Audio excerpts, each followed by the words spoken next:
ಈ ಗಳಿಗೆ ಐತಿಹಾಸಿಕ ಶತಮಾನಗಳ ಕನಸು ನೆರವೇರ್ತಾ ಇದೆ. ಅದರಂತೆ ನಾನು ರಾಜಾಜಿನಗರದಲ್ಲಿರುವಂತಹ ರಾಮನ ಮಂದಿರದಲ್ಲಿದ್ದೀನಿ. ಆ ರಾಮನಿಗೆ ನೋಡೋದೇ ಒಂದು ರೀತಿ ಆನಂದ. ಸೊ ಇಷ್ಟು ವರ್ಷ ಆ ಬಾಲರಾಮನ ದರ್ಶನಕ್ಕೋಸ್ಕರ ಜನ ಏನು ಕಾಯ್ತಾ ಇದ್ರಲ್ಲ, ಅವರು ವ್ರತ ಮಾಡಿದ್ರು, ಮೌನಾಚರಣೆಗಳನ್ನು ಮಾಡಿದ್ರು. ಅದೇ ರೀತಿಯಾಗಿ ಬಾಲರಾಮನನ್ನು ಅಲ್ಲಿ ಪ್ರಾಣ ಪ್ರತಿಷ್ಠಾಪನೆ ಮಾಡಬೇಕನ್ನುವಂತಹ ಹಂಬಲ, ಕನಸು ಎಲ್ಲವನ್ನು ಕೂಡ ಇಟ್ಕೊಂಡಿದ್ರು.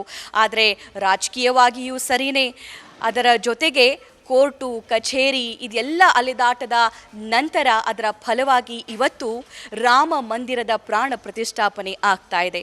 ಸೊ ಆ ಅಯೋಧ್ಯೆ ನಗರಿ ಸುಂದರ ನಗರಿಯಾಗಿ ಇವತ್ತು ಮಾರ್ಪಟ್ಟಿದೆ. ರಾಮನ ದರ್ಶನಕ್ಕೋಸ್ಕರ ಶತಕೋಟಿ ಹಿಂದೂಗಳು ಕಾತುರತೆಯಿಂದ ಕಾಯ್ತಾ ಇದ್ದಾರೆ. ಇವತ್ತು ಆ ಬಾಲರಾಮನ ಪ್ರಾಣ ಪ್ರತಿಷ್ಠಾಪನಾ ಕಾರ್ಯ ಕೂಡ ಅಲ್ಲಿ ಜರುಗ್ತಾ ಇದೆ. ಸೊ ಅಯೋಧ್ಯೆಯಿಂದ ನಮ್ಮ ಪ್ರತಿನಿಧಿಗಳು ಕೂಡ ನಮಗೆ ಪ್ರತಿ ದಿನದ ಪ್ರತಿ ಕ್ಷಣದ ಅಪ್ಡೇಟ್ಸನ್ನು ನೀಡ್ತಾ ಇದ್ರು. ಇವತ್ತಿನ ಅಪ್ಡೇಟ್ಸ್ ಕೂಡ ತುಂಬಾನೇ ಮಹತ್ವದ್ದಾಗಿದೆ.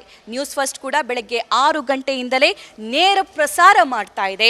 ರಾಮನೂರಿನಲ್ಲಿ ಆಗ್ತಾ ಇರುವಂತಹ ಪ್ರತಿಯೊಂದು ಆ ಸುಂದರ ಕ್ಷಣಗಳಾಗಿರಬಹುದು, ಅದೇ ರೀತಿಯಾಗಿ ನಮ್ಮ ರಾಜ್ಯದಲ್ಲಿ, ದೇಶದ ಬೇರೆ ಬೇರೆ ಭಾಗದಲ್ಲಿ ಯಾವೆಲ್ಲ ವಿಶೇಷತೆಗಳು, ಯಾವೆಲ್ಲ ಪೂಜಾ ಕೈಂಕರ್ಯಗಳು ಇವತ್ತು ಜರುಗ್ತಾ ಇವೆ ಅನ್ನೋದಕ್ಕೆ ಸಂಬಂಧಪಟ್ಟಂತಹ ಇನ್ಫಾರ್ಮೇಷನ್ನ ನ್ಯೂಸ್ ಫಸ್ಟ್ ನಿಮಗೆ ತಲುಪಿಸುವಂತಹ ಕೆಲಸ ಕೂಡ ಮಾಡುತ್ತೆ. ಸೊ ನಾನಿವತ್ತು 70 ವರ್ಷ ಹಳೆಯದಾಗಿರುವಂತಹ ರಾಮ ಮಂದಿರದಲ್ಲಿದ್ದೀನಿ, ರಾಜಾಜಿನಗರದ ರಾಮ ಮಂದಿರ.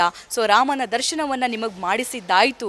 ಅದೇ ರೀತಿಯಾಗಿ ಸೊ ಬೇರೆ ಬೇರೆ ಭಾಗದಲ್ಲಿ ಎಲ್ಲೆಲ್ಲಿ ಏನೇನು ಆಗ್ತಾ ಇದೆ ಅನ್ನೋದಕ್ಕೆ ಸಂಬಂಧಪಟ್ಟಂತೆ ಮಾಹಿತಿಯನ್ನು ನೀಡ್ತಾ ಹೋಗ್ತೀವಿ. ಇನ್ನು ದಶಕಗಳ ರಾಜಕೀಯ ಕಾನೂನು ಹೋರಾಟಕ್ಕೆ ಸಿಕ್ಕಂತಹ ಜಯ ಅಂತಲೇ ಇವತ್ತು ಇದನ್ನು ನಾವು ಕರಿಬಹುದು. ಇಡೀ ದೇಶವೇ ಇವತ್ತು ಸರ್ವಂ ರಾಮಾಮಯಂ ಆಗ್ಬಿಟ್ಟಿದೆ. ಅಯೋಧ್ಯೆಯಂತೂ ಭೂಲೋಕದ ವೈಕುಂಠದಂತಾಗಿದೆ. ಅಂದು ವನವಾಸ ಮುಗಿಸಿದ ರಾಮನ ಸ್ವಾಗತಕ್ಕೆ ಹಾತೊರಿತಾ ಇದ್ದ ಅಯೋಧ್ಯೆ ಇವತ್ತು ಸಹ ಅದೇ ವಾತಾವರಣಕ್ಕೆ ಸಾಕ್ಷಿ ಆಗ್ತಾ ಇದೆ. ಮನೆಗಳ ಮುಂಭಾಗ ಬಣ್ಣಗಳು ತುಂಬಿಕೊಂಡ ರಂಗೋಲಿಗೂ ರಾಮ ಮೆಟ್ಟಿದ ಮಣ್ಣನ್ನು ತುಂಬುವ ಆಸೆ. ಅಯೋಧ್ಯೆಯ ಎಲ್ಲ ಬೀದಿಗಳು ಗಲ್ಲಿಗಳು ಹೂಗಳಿಂದ ಅಲಂಕೃತಗೊಂಡು ರಾಮನಿಗೆ ಸುವಾಸನೆ ಉಣಬಡಿಸ್ತಾ ಇವೆ. ಅಂದು ರಾಮ ಇಟ್ಟ ಹೆಜ್ಜೆಯೇ ಇಂದಿನ ದೀಪಾವಳಿ. ಈಗಲೂ ಅಷ್ಟೇ ರಾಮನ ಪ್ರಾಣ ಪ್ರತಿಷ್ಠಾಪನೆಗೆ ಬೆಳಕಿನ ವೈಭವದಲ್ಲಿ ಮುಳುಗಿದೆ. ಬಿಲ್ಲು ಬಾಣ ಹಿಡಿದಿರುವ ರಾಮನ ಚಿತ್ರಗಳು ಪ್ರತಿ ಮನೆಯ ಗೋಡೆಗಳು ಅಲಂಕೃತಗೊಂಡಿವೆ. ರಾಮಚರಿತ ಮಾನಸದ ಸಾಲುಗಳ ಪಠಣ ಪ್ರತಿ ಅಂಗಡಿಗಳು, ದೇವಸ್ಥಾನಗಳು, ಮನೆಗಳಲ್ಲೂ ಅನುಸರಣಿಸ್ತಾ ಇದೆ. ಚಿಕ್ಕ ಮಕ್ಕಳಿಂದ ಹಿಡಿದು ವಯೋವೃದ್ಧರ ಕಣ್ಗಳು ಸಡಗರ ಸಂಭ್ರಮವನ್ನ ಕಣ್ತುಂಬಿಕೊಳ್ತಾ ಇವೆ. ಅಂತೆಯೇ ಇಡೀ ಅಯೋಧ್ಯೆ ನಗರವು ರಾಮ ಭಕ್ತಿಯಲ್ಲಿ ಮಿಂದೇಳ್ತಾ ಇದೆ. ಪವಿತ್ರ ಸರಯೂ ತಟಕ್ಕೆ ಸಾಧು ಸಂತರು, ಯೋಗಿ ತಪಸ್ವಿಗಳು, ಭಕ್ತರು, ಭಜನೆಗಳು, ಕೀರ್ತನೆಗಳು ಇದೆಲ್ಲ ಕೂಡ ಅಲ್ಲಿ ಮೊಳಗ್ತಾ ಇದೆ.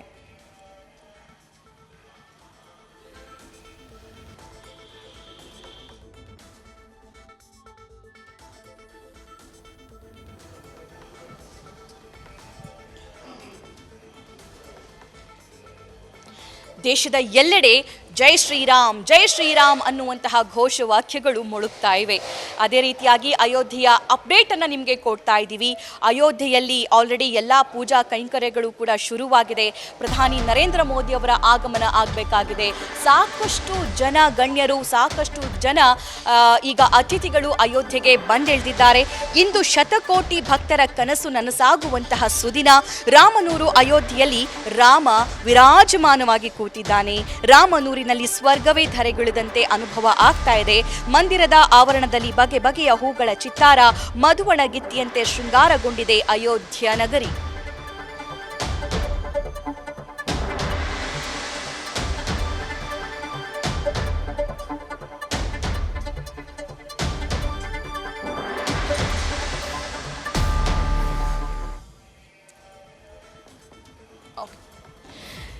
ನಾನಿವತ್ತು ಬೆಂಗಳೂರಿನ ರಾಮ ಮಂದಿರದಿಂದ ಅಯೋಧ್ಯೆಯ ರಾಮ ಮಂದಿರದ ಬಗ್ಗೆ ಅಪ್ಡೇಟ್ಸ್ ಪಡಿತಾ ಇದ್ದೀರಿ. ಇದಕ್ಕಿಂತ ಖುಷಿಯ ವಿಷಯ ಏನಿದೆ ಹೇಳಿ.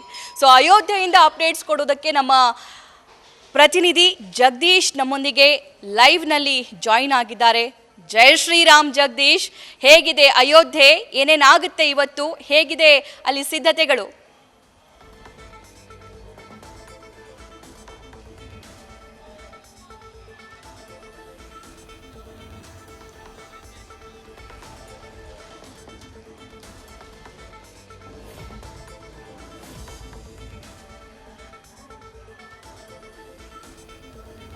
ಓಕೆ, ಒಂದು ಸ್ವಲ್ಪ ಕನೆಕ್ಟಿವಿಟಿ ಪ್ರಾಬ್ಲಮ್ ಅಂತ ಅನಿಸುತ್ತೆ. ಯಾಕಂದರೆ ನಾನಿಲ್ಲಿ ಬೆಂಗಳೂರು, ಅವರಲ್ಲಿ ಅಯೋಧ್ಯೆ, ಮತ್ತೆ ಅವ್ರನ್ನ ಸಂಪರ್ಕ ಮಾಡುವಂತಹ ಪ್ರಯತ್ನ ಮಾಡ್ತೀವಿ.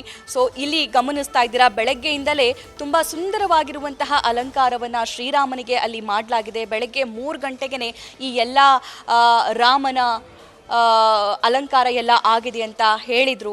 ರಾಮನಿಗೆ ವಿಶೇಷವಾಗಿರುವಂತಹ ಆಭರಣಗಳನ್ನು ತೊಡಿಸಿದ್ದಾರೆ. ಅದೇ ರೀತಿಯಾಗಿ ಬಗೆ ಬಗೆಯ ಹೂಗಳನ್ನು ನೀವು ಗಮನಿಸ್ತಾ ಇದ್ದೀರಾ. ಇವತ್ತು ಇಡೀ ದಿನ ಈ ದೇವಸ್ಥಾನದ ಟ್ರಸ್ಟ್ನವರು ಬೇರೆ ಬೇರೆ ಕಾರ್ಯಕ್ರಮಗಳನ್ನು ಹಮ್ಮಿಕೊಂಡಿದ್ದಾರೆ. ಸೊ ಅದೇ ರೀತಿಯಾಗಿ ಇಲ್ಲಿ ಪುಷ್ಪ ಫಲಗಳನ್ನು ಕೂಡ ರಾಮನಿಗೆ ನೈವೇದ್ಯ ಮಾಡೋದಕ್ಕೋಸ್ಕರ ಇಟ್ಟಿದ್ದಾರೆ. ಆ ದೀಪಗಳ ಅಲಂಕಾರವನ್ನು ಕೂಡ ನೀವು ಗಮನಿಸ್ತಾ ಇದ್ದೀರಾ, ಎಷ್ಟೊಂದು ಸುಂದರವಾಗಿದೆ ಆ ದೀಪಗಳ ಅಲಂಕಾರ ಅಂತ ಹೇಳಿ. ಸೊ ಈ ಮಂದಿರದ ಸದಸ್ಯರನ್ನು, ಅಧ್ಯಕ್ಷರನ್ನು ಕೂಡ ಮಾತನಾಡಿಸುವಂಥ ಪ್ರಯತ್ನ ಮಾಡ್ತೀವಿ. ಸಾಕಷ್ಟು ಜನ ಬೆಳಗ್ಗೆ 6 ಗಂಟೆ ಆಗಿರೋದ್ರಿಂದ ಎಲ್ಲರೂ ಕೂಡ ಬರ್ತಾ ಇದ್ದಾರೆ. ಸೊ ಈಗ ಮತ್ತೆ ಅಯೋಧ್ಯೆಗೆ ನಿಮ್ಮನ್ನು ಕರ್ಕೊಂಡು ಹೋಗ್ತಾ ಇದ್ದೀನಿ. ಅಯೋಧ್ಯೆಯಿಂದ ಲೈವ್ ಅಪ್ಡೇಟ್ಸ್ ನೀಡೋದಕ್ಕೆ ನಮ್ಮ ಪ್ರತಿನಿಧಿ ಜಗದೀಶ್ ನಮ್ಮೊಂದಿಗೆ ಲೈವ್ನಲ್ಲಿ ಜಾಯ್ನ್ ಆಗಿದ್ದಾರೆ. ಜಗದೀಶ್, ನೀವು ಅಲ್ಲಿ ಅಯೋಧ್ಯೆಯ ರಾಮ ಮಂದಿರದಲ್ಲಿದ್ದೀರಾ. ನಾನು ಇಲ್ಲಿ ಬೆಂಗಳೂರಿನ ರಾಜಾಜಿನಗರದಲ್ಲಿರೋ ರಾಮ ಮಂದಿರದಲ್ಲಿ ನಿಂತ್ಕೊಂಡು ನಿಮ್ಮನ್ನು ಮಾತಾಡಿಸ್ತಾ ಇದ್ದೀನಿ. ನಿಜಕ್ಕೂ ಖುಷಿ ಆಗ್ತಾ ಇದೆ ನನಗೆ. ಸೊ ಅಯೋಧ್ಯೆಯಲ್ಲಿ ಹೇಗೆಲ್ಲ ಸಿದ್ಧತೆಗಳು ನಡೆದಿದ್ದಾವೆ, ಹೇಗೆ ಕಾಣಿಸ್ತಾ ಇದೆ ಅಯೋಧ್ಯೆ ನಗರಿ ಅಂತ? ಸಭಾ ಅಯೋಧ್ಯೆ ನಗರಿ ಹೇಗೆ ಕಾಣಿಸ್ತಿದೆ ಅಂತಂದ್ರೆ ನನಗೆ ಹೇಳೋದಕ್ಕೆ ಪದಗಳಿಲ್ಲ. ಯಾಕಂದ್ರೆ ಅಷ್ಟರ ಮಟ್ಟಿಗೆ ಸಿಂಗಾರವನ್ನಗೊಂಡಿದೆ. 500 ವರ್ಷಗಳ ಕಾಯುವಿಕೆ ಕೊನೆಗೂ ಸಹಿತ ಅಂತ್ಯವಾಗಿ ಈಗ ರಾಮಲಲ್ಲಾ ಪ್ರತಿಷ್ಠಾಪನೆ ಆಗ್ತಾ ಇರುವಂತಹ ದಿನ. ಎಲ್ಲಿ ನೋಡಿದ್ರು ಸಹಿತ ಜೈ ಶ್ರೀರಾಮ್, ರಾಮಲಲ್ಲಾ, ಮರ್ಯಾದಾ ಪುರುಷೋತ್ತಮನ ಜೈಘೋಷಗಳೇ ಇಡೀ ಅಯೋಧ್ಯೆ ಎಲ್ಲಿ ನೋಡಿದ್ರು ಸಹಿತ ಕೇಳಿಸಿಗ್ತಾ ಇರುತ್ತೆ ನಿಮ್ಗೆ. ಮತ್ತೆ ಪ್ರತಿ ರಸ್ತೆಯಲ್ಲೂ ಸಹಿತ ನಿನ್ನೆ ರಾತ್ರಿಯ ಒಂದು ಎಕ್ಸಾಂಪಲ್ ಕೊಡ್ತೀನಿ ಸಭಾ ನಿಮ್ಗೆ. ರಾತ್ರಿ 12:30 1 ಗಂಟೆವರೆಗೂ ಸಹಿತ ಯಾವ ರಸ್ತೆಯಲ್ಲಿ ನೋಡಿದ್ರು ಸಹಿತ ಜನಸಾಗರ. ಕಳೆದ 1 ವಾರಗಳಿಂದ ಇದೇ ರೀತಿಯಾದಂತಹ ವಾತಾವರಣ. ಎಲ್ಲಿ ನೋಡಿದ್ರು ಸಹಿತ ಝೇಂಕಾರ, ಅದರ ಜೊತೆಗೆ ಜೈ ಶ್ರೀರಾಮ್ ಅನ್ನುವಂತಹ ಘೋಷವಾಕ್ಯ. ಈಗ ನಾನಿಂತಿರುವಂತಹ ಸ್ಥಳ ಇವತ್ತು ರಾಮ ಮಂದಿರದ ಒಳಗಡೆಗೆ ರಾಮಲಲ್ಲಾ ಪ್ರತಿಷ್ಠಾಪನೆ ಆಗುವಂತಹ, ಪ್ರಾಣ ಪ್ರತಿಷ್ಠಾಪನೆ ಆಗುವಂತಹ ಸ್ಥಳ. ರಾಮ ಮಂದಿರದ ಮುಂಭಾಗದಲ್ಲಿ ನಿಮಗೆ ಕೆಲವೊಂದು ವಿಜುವಲ್ಸ್ ತೋರ್ಸಕ್ ಪ್ರಯತ್ನವನ್ನ ಪಡ್ತೀನಿ. ಯಾಕಂದ್ರೆ ಇನ್ನು ಬೆಳಗ್ಗೆ ಆಗದೆ ಇರುವಂತಹ ಕಾರಣಕ್ಕಾಗಿ ಸ್ವಲ್ಪ ಮಟ್ಟಿಗೆ ಡಲ್ ಆಗಿ ನಿಮಗೆ ವಿಜುವಲ್ಸ್ ಕಾಣಿಸಬಹುದು. ಆದ್ರೆ ನೀವು ನೋಡ್ತಾ ಇದ್ರಲ್ಲ, ಪ್ರಾಣ ಪ್ರತಿಷ್ಠೆಗೆ ಬರುವಂತಹ ಎಲ್ಲಾ ಮುಖ್ಯಸ್ಥರಿಗೂ ಸಹಿತ ರಾಮ ಜನ್ಮಭೂಮಿಯ ಟ್ರಸ್ಟ್ ನಿಂದ ಸ್ವಾಗತವನ್ನು ಕೋರೋದಕ್ಕೆ ಎಷ್ಟು ದೊಡ್ಡದಾದಂತಹ ಒಂದು ಬ್ಯಾನರ್ ಅನ್ನ, ಏನಂದ್ರೆ ಹೂವಿನ ಅಲಂಕಾರದ ಹೆಬ್ಬಾಗಿಲನ್ನ ರೆಡಿ ಮಾಡಿದ್ದಾರೆ ಅನ್ನುವಂಥದ್ದು ನಿಮಗೆ ಕಾಣಸಿಗುತ್ತೆ. ಅದರ ಜೊತೆಗೆ ಒಳಗಡೆ ನೋಡ್ತಾ ಹೋದ್ರೆ ಅದ್ಭುತವಾಗಿ ಸ್ವರ್ಗಲೋಕವೇ ಧರೆಗಿಳಿದ ಹಾಗೆ ಕಾಣಿಸ್ತಾ ಇರುವಂತಹ ದೃಶ್ಯಾವಳಿಗಳು. ದೇವಸ್ಥಾನದ ಮುಂಭಾಗದಲ್ಲಿರುವಂತಹ ರಾಮ ಕಾರಿಡಾರ್ ಇದು. ಈ ರಾಮ ಕಾರಿಡಾರ್ ನ ಪ್ರತಿಯೊಂದು ಗೋಡೆ, ಪ್ರತಿಯೊಂದು ಕಂಬ ಎಲ್ಲವನ್ನೂ ಸಹಿತ ಅದ್ಭುತವಾಗಿ ಸಿಂಗಾರ ಮಾಡಿರುವಂತದ್ದು. ಮತ್ತೆ ಲೈಟಿಂಗ್ಸ್ ಸಹಿತ ಅಷ್ಟೇ ಅದ್ಭುತವಾಗಿ ಏನಂತಂದ್ರೆ ವ್ಯವಸ್ಥೆಯನ್ನ ಮಾಡಲಾಗಿದೆ.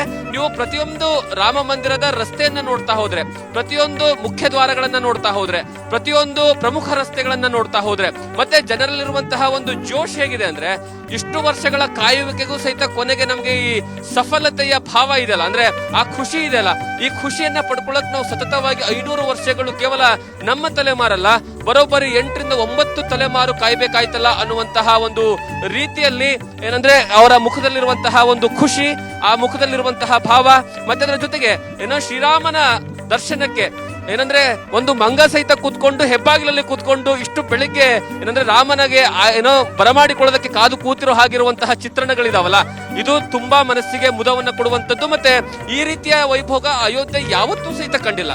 ಕಾರಣ ಏನು ಅಂದ್ರೆ, ಬರೋಬ್ಬರಿ 500 ವರ್ಷಗಳಿಂದಲೂ ಸಹಿತ ಸತತವಾದಂತಹ ಹೋರಾಟ, ಸತತವಾದಂತಹ ಕಾನೂನಿನ ಹೋರಾಟ, ಬಹಳಷ್ಟು ಜನರ ಪ್ರಾಣ ತ್ಯಾಗ, ಅದರ ಜೊತೆಗೆ ಬರೀ ಏನಂತಂದ್ರೆ ಲಾಠಿ ಚಾರ್ಜ್ ಗಳನ್ನ ನೋಡಿರುವಂತಹ ಭೂಮಿ, ಮತ್ತೆ ರಕ್ತಪಾತಗಳನ್ನ ನೋಡಿರುವಂತಹ ಭೂಮಿ. 1990 ರಿಂದ 92 ಘಟನೆಯಲ್ಲಿ ನೆನೆಸ್ಕೊಳ್ಳೇಬೇಕು ಸಭಾ. ಕಾರಣ ಏನು ಅಂದ್ರೆ, 1992ರಲ್ಲಿ ಮಾತಾಡಿಸೋ ಸಂದರ್ಭದಲ್ಲಿ ಕಳೆದ 1 ತಿಂಗಳಿಂದ ಇಲ್ಲಿ ಇದೀನಲ್ಲ, ಬಹಳಷ್ಟು ಜನರಿಗೆ ಇಲ್ಲಿ ಅಯೋಧ್ಯೆಯಲ್ಲಿರುವಂತಹ ಜನರನ್ನ ಮಾತಾಡಿಸುವಂತಹ ಪ್ರಯತ್ನವನ್ನ ಪಟ್ಟೆ. ಪ್ರತಿಯೊಬ್ಬರು ಹೇಳ್ತಾ ಇರುವಂತದ್ದು, ಈ ರಸ್ತೆ ರಕ್ತಗಳನ್ನ ನೋಡಿದೆ. ರಕ್ತ ಯಾಕೆ ನೋಡ್ತು? ಶ್ರೀರಾಮಚಂದ್ರ ದೇವಸ್ಥಾನದಲ್ಲಿ ಬಂದು ಕೂತ್ಕೊಳ್ಳುವಂತಹ ಕಾರಣಕ್ಕಾಗಿ ರಕ್ತವನ್ನ ನೋಡಿದ್ದು. ಶ್ರೀರಾಮಚಂದ್ರ ಹುಟ್ಟಿರ್ತಕ್ಕಂತಹ ನಾಡಲ್ಲೇ ಶ್ರೀರಾಮಚಂದ್ರನಿಗೆ ಒಂದು ಪುಟ್ಟದಾದಂತಹ ದೇವಸ್ಥಾನ ಇರಲಿಲ್ಲ. ಅಂತಹ ದೇವಸ್ಥಾನ ಈಗ ಅಯೋಧ್ಯೆಯಲ್ಲಿ ನಿರ್ಮಾಣವಾಗ್ತಿದೆ. ಇದಕ್ಕಿಂತ ಸಂಭ್ರಮ, ಇದಕ್ಕಿಂತ ದೊಡ್ಡ ಸಂತೋಷ ಮತ್ತೊಂದೇನಿದೆ? ನಾವು ಇಷ್ಟು ದಿವಸಗಳ ಕಾಲ ದೀಪಾವಳಿ ಹಬ್ಬದ ದಿವಸ ಆಚರಿಸ್ತಾ ಇದ್ವಿ. ಆದ್ರೆ ಈಗ ಶ್ರೀರಾಮಚಂದ್ರ ನಮ್ಮ ಮನೆಗೆ ಬರ್ತಾ ಇದ್ದಾನೆ, ನಮ್ಮ ಮನಸ್ಸಿಗೆ ಬರ್ತಾ ಇದ್ದಾನೆ, ಮತ್ತೆ ನಮ್ಮ ದೇವಾಲಯದ ಒಳಗಡೆ ಭಕ್ತಿಯಿಂದ ಕೂರ್ತಾ ಇದ್ದಾನೆ. ಅಂತಹ ಶ್ರೀರಾಮಚಂದ್ರ ಬರುವಂತಹ ಸಂದರ್ಭದಲ್ಲಿ ನಮ್ಮ ಮನೆಗಳಲ್ಲೂ ಇವತ್ತು ಸಂಜೆ ದೀಪಾವಳಿಯನ್ನು ಆಚರಿಸ್ತೀವಿ ಅನ್ನುವಂತಹ ವಿಚಾರವನ್ನ ಹೇಳ್ತಾರೆ. ಮತ್ತೆ ಅದರ ಜೊತೆಗೆ ಇಲ್ಲಿರುವಂತಹ ಜನರ ಭಾವನೆ ಹೇಗಿದೆ ಅಂತಂದ್ರೆ, ಕಳೆದ ಹಲವು ದಿವಸಗಳಿಂದನೂ ಸಹಿತ ಎಷ್ಟೋ ಮನೆಗಳಿಗೆ ಮತ್ತೆ ಎಷ್ಟೋ ಮಂದಿರಗಳಿಗೆ ಬಣ್ಣ ಹಚ್ಚಿರಲಿಲ್ಲ. ಬಣ್ಣ ಹಚ್ಚದೇ ಇರುವಂತಹ 500 ವರ್ಷ, 200 ವರ್ಷ, 100 ವರ್ಷದ ಹಳೆಯ ದೇವಸ್ಥಾನಗಳಿದ್ವು.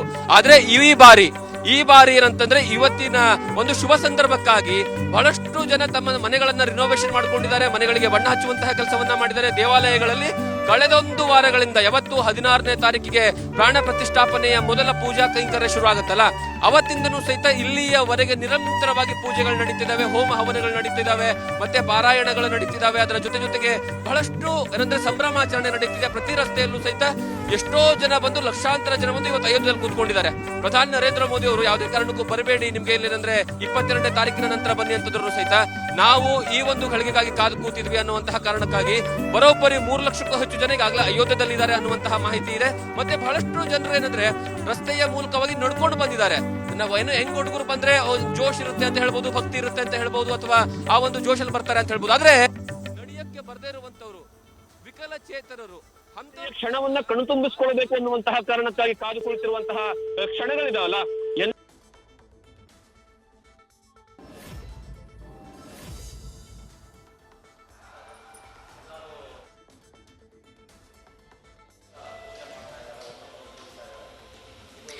ರೈಟ್ ಜಗದೀಶ್, ಧನ್ಯವಾದ ಡೀಟೇಲ್ಸ್ಗಾಗಿ. ನಮ್ಮ ಪ್ರತಿನಿಧಿ ಜಗದೀಶ್ ಅಯೋಧ್ಯೆಯಿಂದ ಮಾಹಿತಿಯನ್ನ ನೀಡ್ತಾ ಇದ್ರು. ಅಯೋಧ್ಯೆಯಲ್ಲಿ ಬೆಳ್ಳಂಬೆಳಗ್ಗೆ ಆ ಹನುಮಂತ ಬಂದ್ಬಿಟ್ಟಿದ್ದಾನೆ. ಅಲ್ಲಿ ಆ ವಾನರವನ್ನ ನಾವು ನೋಡಿದ್ವಿ. ಸೊ ಇಂತಹ ಬೇರೆ ಬೇರೆ ಘಟನೆಗಳು ರಾಜ್ಯದ ಬೇರೆ ಬೇರೆ ಭಾಗದಲ್ಲೂ ಕೂಡ ಜರುಗಿರೋದನ್ನ ನಾವು ಈಗಾಗಲೇ ಗಮನಿಸಿದ್ದೀವಿ. ಸೊ ರಾಮನ ಬಂಟ ಹನುಮಂತ ಕೂಡ ಅಲ್ಲಿ ಬಂದಿದ್ದಾನೆ. ಸೊ ಆತನ ಪ್ರೀತಿಯ ರಾಮನ ಆ ವೈಭವ ಆಗಿರಬಹುದು, ಆ ಸೌಂದರ್ಯ ಆಗಿರಬಹುದು, ಇವತ್ತು ಜರುಗುವಂತಹ ಆ ಪೂಜಾ ಕೈಂಕರ್ಯಗಳಾಗಿರಬಹುದು, ಆತ ಪ್ರೀತಿಸುವ, ಆತ ಇಷ್ಟಪಡುವಂತಹ ರಾಮನಿಗೆ ಪ್ರಾಣ ತುಂಬುವಂತಹ ಕೆಲಸ, ಶಕ್ತಿ ತುಂಬುವಂತಹ ಕೆಲಸ ಇವತ್ತು ಆಗ್ತಾ ಇದೆ. ಸೊ ಹಾಗಾಗಿ ಆ ಮಂಗವನ್ನ, ಆ ಹನುಮಂತನನ್ನ ಕೂಡ ನಾವು ಆ ಸಂದರ್ಭದಲ್ಲಿ ಗಮನಿಸಿದ್ವಿ. ಸೊ ನಾನಿವಾಗ ರಾಮ ಮಂದಿರ ದೇವಸ್ಥಾನದಲ್ಲಿದ್ದೀನಿ. ಇದೇ ರಾಮ ಮಂದಿರ ದೇವಸ್ಥಾನದಿಂದ ನಾನು ನಿಮಗೆ ಈಗಾಗಲೇ ಮಾಹಿತಿಯನ್ನು ಕೂಡ ನೀಡ್ತಾ ಇದ್ದೀನಿ. ಸೊ ನನ್ನ ಜೊತೆಗೆ ಒಂದಿಷ್ಟು ಜನ ಅರ್ಚಕರು ಕೂಡ ಕೂತ್ಕೊಂಡಿದ್ದಾರೆ. ಅವ್ರನ್ನೂ ಕೂಡ ಮಾತನಾಡಿಸುವಂತಹ ಪ್ರಯತ್ನ ನಾನು ಕೂಡ ಮಾಡ್ತೀನಿ. ಅದರ ಜೊತೆಗೆ ಫ್ರೇಮ್ನಲ್ಲಿ ನೀವು ಗಮನಿಸ್ತಾ ಇದ್ದೀರಾ ಮತ್ತೊಂದು ಭಾಗದಲ್ಲಿ ಸೊ ರಾಮನೂರಿನ ರಾಜ ವೈಭವವನ್ನು ಗಮನಿಸ್ತಾ ಇದ್ದೀರಾ. ರಾಮನೂರಿನ ಬೀದಿಗಳು ಸುಂದರ ಹೂಗಳಿಂದ ಅಲಂಕೃತಗೊಂಡಿದ್ದಾವೆ. ಆ ಸುಗಂಧ ಹೂಗಳ ಸುವಾಸನೆ ಎಲ್ಲೆಲ್ಲೂ ಕೂಡ ಪಸರಿಸ್ತಾ ಇದೆ. ಸೊ ನನ್ನ ಜೊತೆಗೆ ಅರ್ಚಕರು ಇದ್ದಾರೆ, ಅವ್ರನ್ನ ಮಾತಾಡ್ಸೋಣ. ಜೈ ಶ್ರೀರಾಮ್. ಹರಿ ಓಂ. ಹೇಗಿದ್ದೀರಾ ಸರ್? ರಾಮ ಮಂದಿರದ ರಾಜ ರಾಮ ಮಂದಿರ ಸಹಾಯಕ ಅರ್ಚಕರಾಗಿ ಕೆಲಸ ಮಾಡ್ತಾ ಇದ್ವಿ. ಓಕೆ ಸರ್, ತಮ್ಮ ಹೆಸರು? ಗೋವಿಂದ ಅಂತ. ಗೋವಿಂದ್ ಅವರೇ, ಸೊ ಇಲ್ಲಿ ಇವತ್ತು ಎಲ್ಲೆಲ್ಲಿ ರಾಮನಾಮನ ಜಪ ಆಗ್ತಾ ಇದೆ? ಬೆಳಗ್ಗೆ 9:30 12 ಗಂಟೆ ತನಕ ರಾಮತಾರಕ ಹೋಮ ಇದೆ. ನಿರಂತರವಾಗಿ ರಾಮನಾಮ ಜಪ ನಡೀತಾ ಇರುತ್ತೆ. ಕಲ್ಚರಲ್ ಪ್ರೋಗ್ರಾಮ್ಗಳು ನಡೀತಾ ಇರುತ್ತೆ ಮೇಡಮ್. ನ್ಯೂಸ್ ಫಸ್ಟ್, ನಿರ್ಭೀತಿಯಿಂದ ನಿಮ್ಮ ಪರವಾಗಿ.